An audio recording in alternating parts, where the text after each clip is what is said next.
Hi അസ്സലാമലൈക്കും welcome back. ഇത് നമ്മുടെ റെസിപ്പി വീട്ടിലുള്ള കുറഞ്ഞ ഐറ്റംസ് വെച്ചിട്ട് ബേക്കറിലേക്ക് കിട്ടുന്ന തരത്തിലുള്ള നല്ല ടേസ്റ്റി ആയിട്ടുള്ള ഒരു സ്നാക്സിൻ്റെ റെസിപ്പിയാണ്.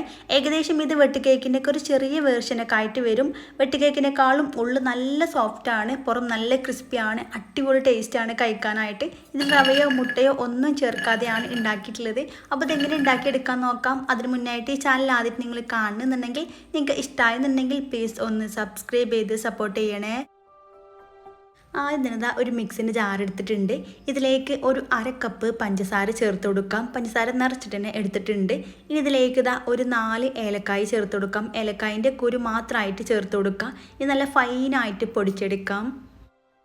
പഞ്ചസാര ഒട്ടും തരുന്നില്ല, നല്ല ഫൈനായിട്ട് പൊടിച്ചെടുത്തിട്ടുണ്ട്.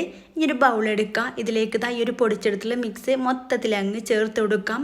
ഇനി ഇതിലേക്ക് 2 നുള്ളി ഉപ്പും കൂടെ ചേർത്ത് കൊടുക്കാം. കൂടെ തന്നെ ഇളം ചൂടുള്ള ഒരു 1/4 കപ്പ് പാല് ചേർത്ത് കൊടുക്കാം.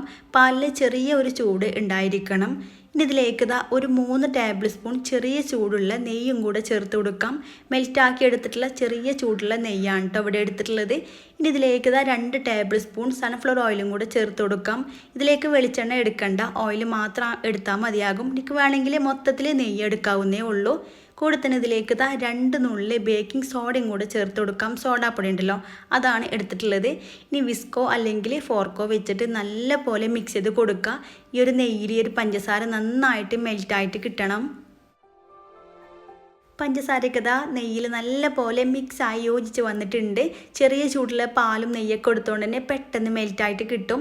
ഈ വിസ്കങ്ങ് മാറ്റി വെക്കുക. ഇതിലേക്ക് 250 ml കപ്പിൽ 2 കപ്പ് മൈദ ചേർത്ത് കൊടുക്കാം. മൈദ എടുക്കുമ്പോൾ ഇത് ഈ ഒരു അളവിൽ വേണം എടുക്കാനായിട്ട്, ഒത്തിരി കുത്ത് നിറച്ചിട്ട് എടുക്കേണ്ട ആവശ്യമില്ല. ഈ കൈ വെച്ചിട്ട് നല്ല പോലെ അങ്ങ് മിക്സ് ചെയ്ത് കുഴച്ചെടുക്കുക. നന്നായിട്ട് കുഴച്ചെടുക്കണം. നമ്മൾ ചപ്പാത്തിക്ക് കുഴച്ചെടുക്കൂലേ, ആ ഒരു രീതിയിൽ നല്ല സോഫ്റ്റ് ആവണ വരെ തന്നെ കുഴച്ചെടുക്കുക. ഒത്തിരി സമയം എടുത്തിട്ട് കുഴച്ചെടുക്കേണ്ട ആവശ്യമൊന്നുമില്ല. ഇതായ ഒരു രീതിയിൽ നല്ല സോഫ്റ്റ് ആവണ വരെ തന്നെ കുഴച്ചെടുത്തിട്ടുണ്ട്. അധിക സമയം എടുക്കൊന്നുമില്ല, പെട്ടെന്ന് തന്നെ കുഴച്ചെടുക്കാൻ വേണ്ടി പറ്റും. ഇതുപോലെ സോഫ്റ്റായി കഴിഞ്ഞാൽ ഇതിന് 2ആയിട്ടൊന്ന് കട്ട് ചെയ്ത് കൊടുക്കുക. ഇതുപോലെ ഈക്വലായിട്ട് നടുവിലൂടെ കത്തി വെച്ചിട്ടൊന്ന് കട്ട് ചെയ്തെടുത്തിട്ടുണ്ട്. ഇതുപോലെ 2 പാർട്ടാക്കി എടുക്കണം. ഇനി ഇതിനൊന്ന് പരത്തിയെടുക്കാൻ വേണ്ടിയിട്ടാണ്. ഇനി ഇത് പരത്തിയെടുക്കുക. അതിനായിട്ട് കുറച്ച് മൈദ ഒന്ന് സ്പ്രെഡ് ചെയ്ത് കൊടുക്കുക. പരത്തിയെടുക്കുമ്പോൾ അടിയിൽ ഒട്ടിപ്പിടിക്കാതിരിക്കാൻ വേണ്ടിയിട്ടാണ്.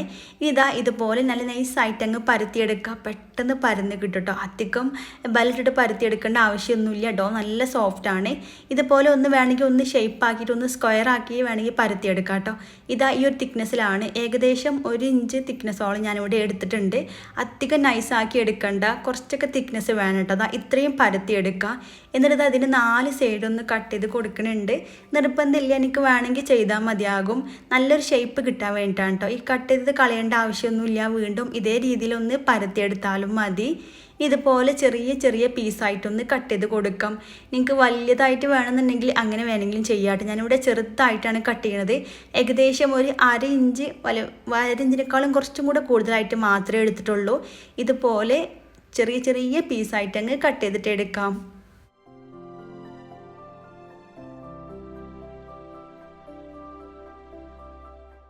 എല്ലതും ഇതേ രീതിയിൽ കട്ടാക്കി എടുത്തിട്ടുണ്ട്. ഇതുപോലെ ചെറിയ ചെറിയ ക്യൂബായിട്ടാണ് കേട്ടോ കട്ടാക്കി എടുത്തിട്ടുള്ളത്. ഇനി എല്ലതും ഒന്ന് സെപ്പറേറ്റ് ആക്കി എടുക്കുക. താഴെ മൈദ ഇട്ടുകൊണ്ട് തന്നെ തമ്മിൽ ഒട്ടിപ്പിടിക്കുന്ന പ്രശ്നമൊന്നും ഉണ്ടാവില്ല കേട്ടോ.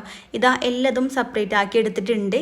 ഇനി ബാക്കിയുള്ള ആ ഒരു പോർഷനും ഇതേ രീതിയിൽ അങ്ങ് പരത്തിയെടുക്കുക. താഴെ കുറച്ച് മൈദ ഇട്ട് കൊടുത്തതിന് ശേഷം ഇതുപോലെ ഒരു 1/2 ഇഞ്ച് വലുപ്പത്തിൽ വേണം ഇതുപോലെ കട്ട് ചെയ്തെടുക്കാനായിട്ട്.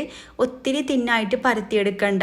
ഇതുപോലെ എല്ലതും സെപ്പറേറ്റ് ആക്കി എടുക്കുക. പിന്നെ ഇത് റെസ്റ്റ് ചെയ്യാൻ വെക്കേണ്ട ആവശ്യമൊന്നുമില്ല, പെട്ടെന്ന് തന്നെ റെഡിയാക്കി എടുക്കാം. മൊത്തത്തിൽ ഇവിടെ കട്ടാക്കി എടുത്തിട്ടുണ്ട്. ഇത് ഫ്രൈ ആക്കി എടുക്കാം. നല്ല സിമ്പിളാണ് ഉണ്ടാക്കിയെടുക്കാനായിട്ട്.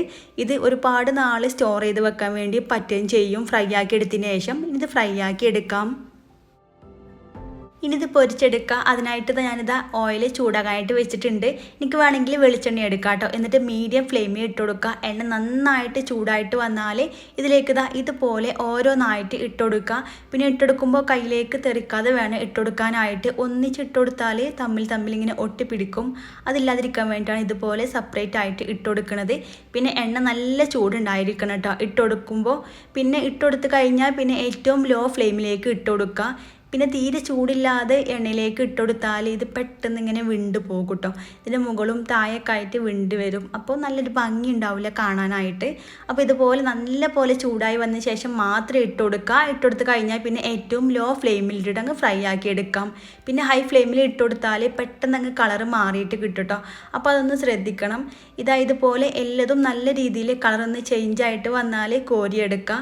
പിന്നെ ഒത്തിരി ഡാർക്ക് കളറാകാൻ വേണ്ടി നിൽക്കണ്ട. ഇതുപോലെ കളറായി കഴിഞ്ഞാൽ അങ്ങ് കോരിയെടുക്കുക. ഒട്ടും എണ്ണ കുടിക്കൂല. നല്ല സിമ്പിളുമാണിത് ഉണ്ടാക്കിയെടുക്കാൻ. ഇനി ബാക്കിയുള്ളതും ഇതേ രീതിയിൽ തന്നെ ഫ്രൈ ആക്കി എടുക്കുക. പിന്നെ പൊരിച്ചെടുക്കുമ്പോൾ നന്നായിട്ട് ശ്രദ്ധിക്കേണ്ടത് എണ്ണ നല്ല ചൂടുണ്ടായിരിക്കണം ഇട്ടുകൊടുക്കുമ്പോൾ. പിന്നെ ഇട്ടുകൊടുത്ത് കഴിഞ്ഞാൽ ഏറ്റവും ലോ ഫ്ലെയിമിലേക്ക് ഇട്ടുകൊടുക്കുക. ഇത്രയും ശ്രദ്ധിച്ചാൽ മാത്രം മതിയാകും. നല്ല പെർഫെക്റ്റ് ആയിട്ട് ഉണ്ടാക്കിയെടുക്കാൻ വേണ്ടി പറ്റും. പിന്നെ ഇതുപോലെ പൊരിച്ചെടുക്കുമ്പോൾ നല്ല സോഫ്റ്റ് ആയിട്ടാവും കേട്ടോ ഉണ്ടാക്കുക. പിന്നെ തണുത്ത് കഴിഞ്ഞാൽ നല്ല ക്രിസ്പി ആയിട്ട് കിട്ടും. ഉള്ളിൽ നല്ല സോഫ്റ്റും പുറം നല്ല ക്രിസ്പി ആയിട്ടുള്ള അടിപൊളി ടേസ്റ്റുള്ള ഒരു സ്നാക്സാണിത്. ഒരുപാട് കാശ് കൊടുത്തൊക്കെ ബേക്കറിയിൽ നിന്നൊക്കെ വാങ്ങണേക്കാളും നല്ലത് ഇതുപോലെ വീട്ടിൽ ഉണ്ടാക്കിയെടുക്കണതാണ്.